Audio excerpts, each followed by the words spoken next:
Santo, pedimos en esta Santa Misa acción de gracias por la fiesta del Inti Raymi, hoy que se inaugura, ¿no?, con el deporte que también es el fútbol. También pedimos siempre la protección de San Juan. La bendición de Dios Todopoderoso, Padre, Hijo y Espíritu Santo.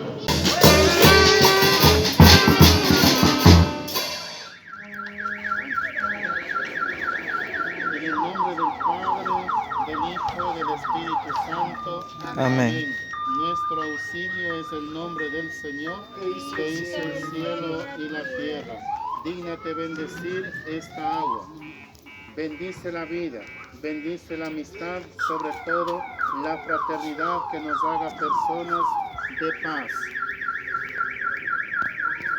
Muéstrales, Jesús, su rostro, tenga piedad y les bendiga, les conceda la paz y el bien, para que puedan organizar de la mejor forma, con amor y respeto hacia todos.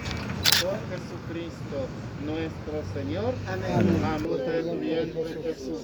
Santa María, Madre de Dios, ruega por nosotros pecadores, ahora y en la hora de nuestra muerte. Gloria al Espíritu. La bendición de Dios Todopoderoso, Padre, Hijo y Espíritu Santo, descienda sobre ustedes, permanezca siempre. Amén. Amén.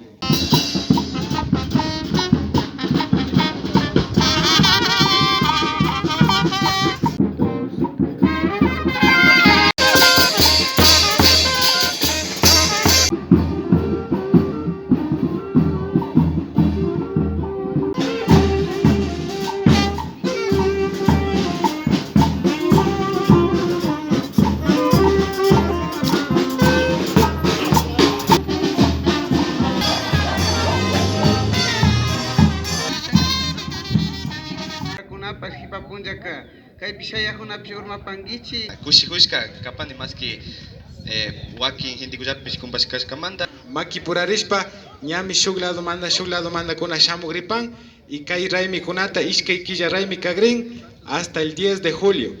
Chaypi ñañukanchipas kaypi pacta kagrinchi y ña equipo kunapas ña chayamuna mi kapan ñami inscrito kuna kapan chayka ña puklachishpa katigripanchi kunapas ishkay partidota charigripanchi. Pero shuk daka ña ima shuti kallaripangami chawpi punllagumanta y kay raymi kunataka ña kallarishpa kankapa hasta el 10 de julio. Chayta nishpa sakipanchi kay Inti Raymi pukara hatarishu